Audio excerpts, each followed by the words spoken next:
तेनालीराम और झगड़ालू चमेली। चननपुर नामक गांव में चमेली नाम की एक स्त्री रहती थी, जिसके पति का नाम माधव था।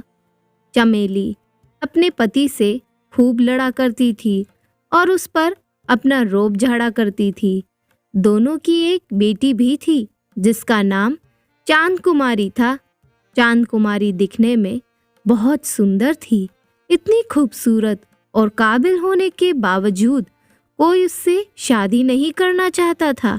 इसका एकमात्र कारण चांद कुमारी की माँ चमेली थी। चमेली के झगड़ालू व्यवहार के बारे में गांव में सभी लोग जानते थे। साथ ही तेनालीराम अपनी बुद्धिमता के कारण बहुत प्रसिद्ध थे। उनकी प्रसिद्धि के कारण कई लोग उनसे ईर्ष्या करते थे। एक दिन इन्हीं ईर्ष्यालु लोगों में से एक व्यक्ति उनके घर आया। वहां तेनाली को बताने लगा कि चननपुर गांव में चांद कुमारी नाम की एक बेहद खूबसूरत लड़की रहती है। वहां तेनालीराम के भाई के लिए इस सुंदर कन्या के विवाह का प्रस्ताव लेकर आया है। वह आदमी चाहता था कि शादी के बाद चांद कुमारी भी अपनी माँ की तरह अपने पति पर हावी हो जाए और उसे डरा कर रखे। यही विचार मन में लेकर वहां तेनाली के यहाँ आया था, लेकिन वहां इस बात से अनभिज्ञ था कि तेनालीराम का कोई भाई नहीं है। तेनालीराम को शुरू से ही उस आदमी के बुरे इरादों के बारे में पता था, क्योंकि उसे भी चमेली की झगड़ालू आदतों के बारे में पहले से ही पता था। तेनाली बहुत बुद्धिमान निकला। उसने लड़की के बारे में अधिक जानने का नाटक किया। अंततः रिश्ते के लिए सहमत हो गया और उस आदमी को चाय और पानी पिलाकर भेज दिया। अब समस्या यह थी कि तेनालीराम को शादी के लिए एक भाई की जरूरत थी, क्योंकि वहां शादी के लिए राजी हो गया था। तेनाली एक भाई की तलाश में दूसरे गांव की ओर चल पड़ा। जब वहां उस युवक की तलाश कर रहा था तो रास्ते में उसे एक परेशान युवक मिला। जब तेनालीराम ने उससे उसकी परेशानी का कारण पूछा तो उसने उत्तर दिया, मैं काम की तलाश में हूँ। क्या आपके पास मेरे लिए कोई काम है? तेनालीराम ने उसे काम देने का वादा किया और कहा, बदले में तुम्हें मेरी इच्छा के अनुसार शादी करनी होगी। तुम निश्चित रहो, क्योंकि जिस लड़की से मैं तुम्हारी शादी कराना चाहता हूँ वह बहुत सुंदर और योग्य है। यह सुनकर तो युवक बहुत खुश हो गया। इधर चांद कुमारी के घर पर भी विवाह का प्रस्ताव सुनकर सभी प्रसन्न हुए। जल्द ही पंडित को बुलाया गया और शादी की तारीख तय की गई और तैयारियां शुरू हो गई। चांद कुमारी का विवाह बड़ी धूमधाम से हुआ। जब विदाई का समय आया तो चांद कुमारी की माँ चमेली ने अपनी बेटी से कान में कहा, बेटी, मैं तुम्हारे पिता को आए दिन डरा धमका कर अपने वश में रखती हूँ। अगर तुम शुरू से ही अपने पति पर हावी रहोगी तो तुम्हारा पति भी तुम्हारे वश में रहेगा। चांद कुमारी ने अपनी माँ की बात ध्यान से सुनी और उसकी बात मान ली।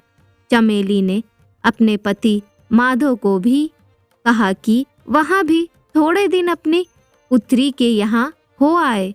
धीरे धीरे समय बीतता गया और चांद कुमारी को एहसास हुआ कि उसका पति और तेनालीराम बहुत जिद्दी और असभ्य है, लेकिन फिर भी वहाँ हर दिन किसी न किसी बात पर अपने पति से झगड़ाती थी और अपना गुस्सा भी दिखाती थी।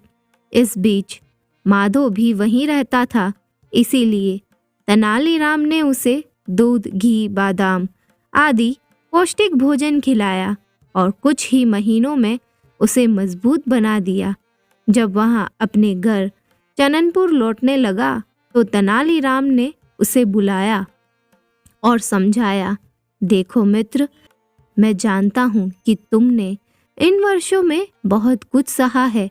अगर तुमने शुरू से ही अपनी पत्नी से डरने की बजाय उसकी बातों और गुस्सों का जवाब दिया होता और उसे समझाया होता तो आज ये नौबत नहीं आती। इसीलिए अब समय आ गया है जब तुम्हें हिम्मत दिखानी होगी और अपनी पत्नी के गुस्सैल स्वभाव को सुधारना होगा। अब तुम खुद ही जानते हो कि तुम्हें क्या करना है। तुम्हें अपनी मदद स्वयं करनी होगी। माधव को तेनालीराम की बात समझ आ गई। उसने उसे धन्यवाद दिया और अपने घर चला गया। जब वहाँ घर पहुँचा तो चमेली उसे देखकर बहुत खुश हुई। वहाँ अपने पति के साथ बहुत सम्मान से पेश आती थी, लेकिन फिर वहाँ उस पर हावी होने के बहाने ढूंढने लगी। यहाँ सोचकर जैसे ही वहाँ अपने पति पर चिल्लाने के लिए आगे बढ़ी तो उसके पति ने उसे डांटना शुरू कर दिया। वहाँ उस पर बहुत क्रोधित हुआ। उसकी बातें सुनकर सभी पड़ोसी वहाँ आ गए। सभी ने माधव को शांत करने की कोशिश की, लेकिन माधव का गुस्सा चरम पर था। इतनी सारी बातें सुनने के बाद चमेली को सबक मिल गया था। उसकी आंखें भर आई। उसे एहसास हुआ कि जब कोई किसी के बारे में बुरा बोलता है या उसका सम्मान नहीं करता तो उसे कितना दुख होता है। कुछ देर बाद माधव का गुस्सा भी शांत हो गया और उसने अपनी पत्नी से माफ़ी मांगी और कहा कि उसने ये सब सिर्फ उसे सबक सिखाने के लिए किया था। अब चमेली भी पूरी तरह बदल चुकी थी और उसने भी माधव से अपने बुरे व्यवहार के लिए माफ़ी मांगी। इतना कुछ होने के बाद उसने अपनी बेटी चांद कुमारी को भी समझाया कि उसे भी अपने पति की बात माननी चाहिए और उससे झगड़ा नहीं करना चाहिए। उन्होंने अपनी बेटी से यहाँ भी कहा कि किसी भी रिश्ते में स्नेह और सम्मान का होना बहुत ज़रूरी है। अपनी माँ से यह सब बातें सुनने के बाद चांद कुमारी भी अपने पति के साथ सम्मान और खुशी के साथ अपना जीवन व्यतीत करने लगी। इस कहानी से हमें यह सीख मिलती है कि हमें कभी भी अपने माता पिता, भाई बहन, दोस्तों और प्रियजनों से सम्मान से पेश आना चाहिए और उनके साथ प्यार और विश्वास के साथ खुशी खुशी अपना जीवन जीना चाहिए। किसी भी रिश्ते में आपसी समझ और सम्मान बहुत ज़रूरी होता है। आपको ये कहानी कैसी लगी ये कमेंट सेक्शन में ज़रूर बताएं और नए हैं तो इस चैनल को सब्सक्राइब करें, लाइक करें, शेयर करें। धन्यवाद।